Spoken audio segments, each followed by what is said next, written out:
Kamps, täna tuleb öelda Floralt selline väga küps esitus siia 2 eurosarja mängu vahele.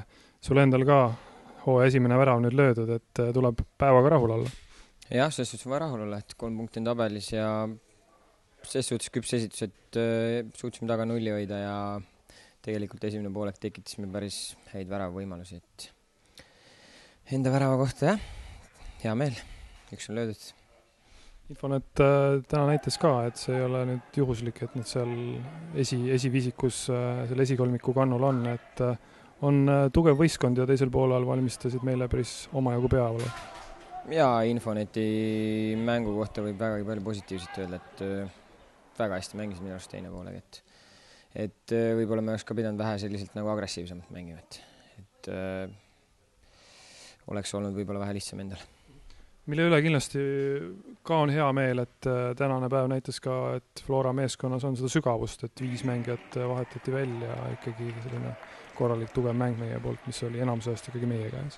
Jah, seda küll, et selle poole me ju püüdlemegi, et meeskond oleks pikk ja pink oleks pikk, et need, kes väljakule tulevad, on valmis asendama neid, kes on võib-olla rohkem mänginud mingil ajal, et väga, väga hea esitlus.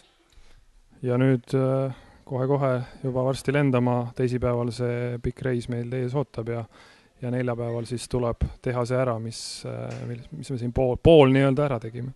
Ja ütleme nii, et võib-olla 45 minutit on siis nagu esimene poolega mängitud, et nüüd ootab teine ees, et ootame sellist rasket mängu, et peame olema valmis kõigeks, et 100 ja 110% kindlasti, et positiivne tulemus saada.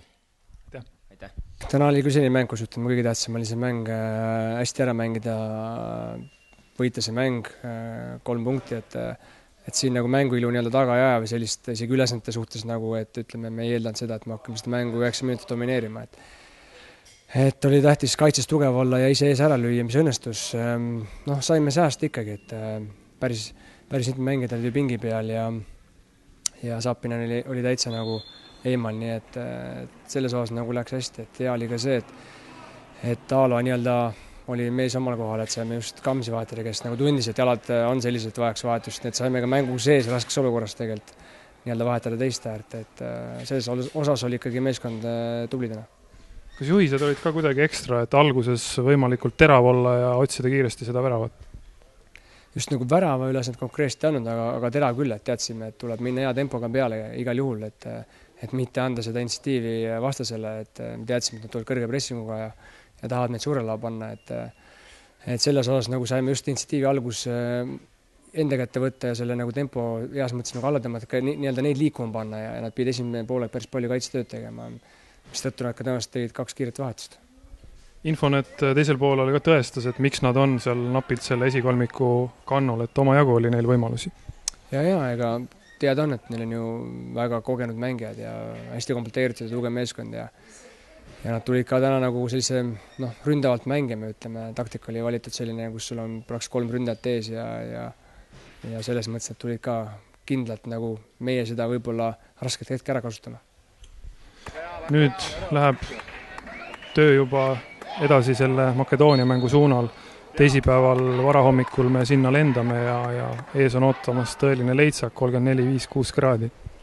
Hea on, et me oleme saanud võib-olla aklimatiseerida, et iga mäng lähemal sellele on järjest kuumem, et täna oli ka ikkagi päris juba meie mõnest heas kuumuses mäng. Aga ma usun, et seal me oleme valmis, et tuleb olla peast tugev ja me ju teame, mis ootab meid, nii et see ei ole meile selles osas üllatuseks. Aitäh!